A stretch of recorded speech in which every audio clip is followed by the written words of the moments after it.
क्या परिचय हुआ सर आपका? मोहम्मद अली का मेरा नाम है। मैं इस मदरसे का बानी हूँ, ज़िम्मेदार हूँ। इस मदरसे का मैं ज़िम्मेदार हूँ। मोहम्मद अली का नाम है। मदरसे का पूरा नाम बताइए। जामिया खदीजुल अल मनार। किस तरह का कार्यक्रम आज यहाँ पर हो रहा है? यहाँ पे बच्चियों की फरागत हो रही है। जो बच्चियाँ फारिग होती हैं आलिम बन के, फ़ाज़िल बन के, उनको रिदाए फ़ज़ीलत दी जाती है। जैसे बच्चों को दस्तारबंदी होती है, लड़कों की हिफ्ज़ करते हैं तो आलिम होते हैं तो उनकी दस्तारबंदी होती है, वैसे इनको रिदाए फ़ज़ीलत दी जाती है। तो उसी रिदाए फ़ज़ीलत का प्रोग्राम है। इसमें 2 बच्चियाँ फ़ारिग हुई हैं, 51 बच्चियाँ आलिम हुई हैं और 51 बच्चियाँ आलिम हुई हैं और 38 बच्चियाँ फ़ाज़िल हुई हैं और 2 बच्चियाँ हिफ्ज़ शोबे में कामयाब हुई हैं, हाफ़िज़ हुई हैं। तो उन्हीं की रिदाए फ़ज़ीलत के उस पे ये प्रोग्राम मुनक्किद किया गया।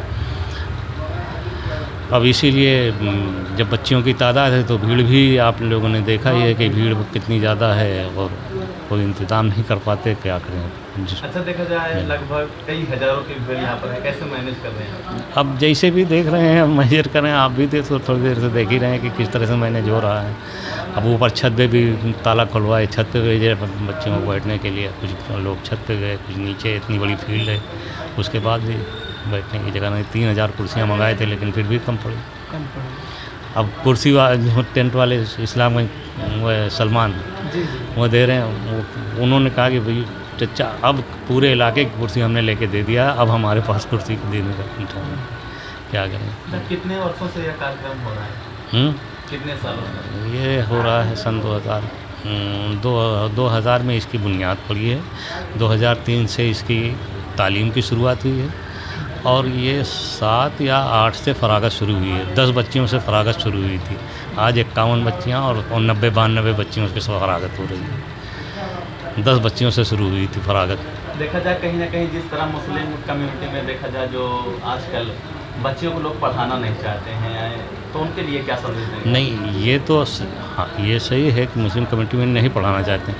अब जो मुस्लिम कम्युनिटी के लोग नहीं पढ़ाना चाहते हैं बच्चियों को, हमारे यहाँ जो बच्चियों को आलिमाना तालीम दी जाती है, आलिम की तालीम दी जाती है, साथ साथ दुनियावी तालीम भी दी जाती है। तो जो दुनियावी तालीम दी जाती है, जिसको आगे पढ़ाना है, वो आगे बच्चियों को अपने पढ़ा सकता है और जो नहीं पढ़ाना चाहता वो जितनी तालीम दी जाती है उतनी तालीम तो ज़रूरी है। अल्लाह ताला ने तालीम फ़र्ज़ किया है, औरतों पर भी मर्दों पर भी, और वो दीनी तालीम फ़र्ज़ किया है। तो वो तालीम तो पूरी इनकी हो ही रही है, साथ साथ दुनियावी तालीम भी इतनी होती है कि अगर ये बच्चियां बाहर जाके अपना बीए करें, एमए करें। कुछ बच्चियों ने बीए किया, बीएड किया। कुछ बच्चियां जो हैं, 2 बच्चियां अभी मेडिकल की तैयारी कर रही हैं, यहाँ से जाने के बाद, आलिम बनने के बाद मेडिकल की तैयारी कर रही हैं। एक बच्ची जो है आईएएस की तैयारी कर रही है। तो अब वो उनकी मर्ज़ी है, उनके गार्जियन की मर्ज़ी है। हम इस तरह की बुनियाद दे देते हैं कि बच्चियां दीनी तालीम के साथ साथ दुनियावी तालीम भी, हिंदी, इंग्लिश, मैथ, उनको सब पढ़ाते हैं।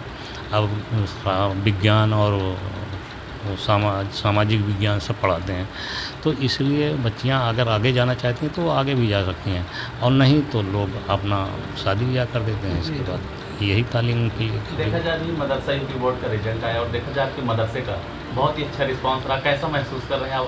नहीं, अच्छा है। हमेशा हमारा हमेशा 100% रिजल्ट रहता। कभी कभार पिछले साल 2-3 बच्चियों का गड़बड़ हो गया था, लेकिन अब उसमें प्रैक्टिकल के इम्तिहान का नंबर नहीं चढ़ा था उनका, 0-2 चढ़ गया। 20 की जगह 0-2 चढ़ गया, इसके लिए वो फेल हो गई, नाकामयाब हो गई। वो थोड़ा सा उससे, बाकी हमारे मदरसे का रिजल्ट हमेशा ऐसे रहता है।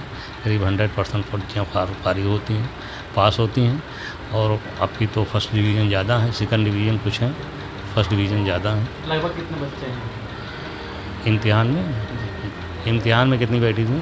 फर्स्ट डिवीज़न आप ये तो अभी नहीं बता पाएंगे, क्योंकि वो रजिस्टर देखना पड़ेगा हमें, या प्रिंसिपल से जानकारी करना पड़ेगा। इस कार्यक्रम के माध्यम से क्या संदेश देंगे आप? वो संदेश क्या है कि बच्चियों को भाई पढ़ाना ज़रूरी है। पढ़ाई तो सबके लिए ज़रूरी है, बच्चियों के लिए ख़ासकर ज़रूरी है। एक अगर मर्द पढ़ता है तो एक फ़र्द पढ़ता है, और एक औरत पढ़ती है तो एक वो पढ़ता है, परिवार पढ़ जाता है। औरतों की तालीम ज़्यादा ज़रूरी है, कम नहीं है ये, इसकी अहमियत कम नहीं है। अब ये अपने बच्चों को कम से कम बच्चों की, अब हमारी निवासी है, छोटी सी है, तुतली बोल बोलती है, मगर वो 2 साल की नहीं है, लेकिन वो दुआ कलमा सब याद है उसको और पढ़ने जाती है। अब पढ़ने जाने लगी, अब पढ़ा रहे हैं, उसके दादा दादी पढ़ा रहे हैं उसमें सैनफोर्ड में, नहीं वो क्या कहते हैं कॉन्वेंट में पढ़ा रहे हैं, लेकिन वो सारे कलमा दुआ जो है वो सब और तौर तरीके इस्लाम के जो है वो माँ उसको याद कराती है। ये मदरसे की तालीम। अगर मुस्लिम कम्युनिटी की बात की जाए, जो बच्चियाँ होती हैं, जो महिलाएं होती हैं, पर्दा का एहतराम बहुत ज़्यादा जरूरी है। हाँ, तो मदरसे में किस तरह का पर्दे का एहतराम किया जाता है? अब वो तो आप लोग भी देखे हैं, और फिर किसी दिन स्कूल टकता हो उस टाइम आके देखिए किस तरह से पर्दे का निज़ाम है यहाँ। टोटल टीचरें हमारे यहाँ लेडीज़ हैं, पढ़ाने वाली, बच्चियाँ भी, पढ़ने वाली भी, बच्चियाँ भी, और पढ़ाने वाली भी, सब लेडीज़ हैं।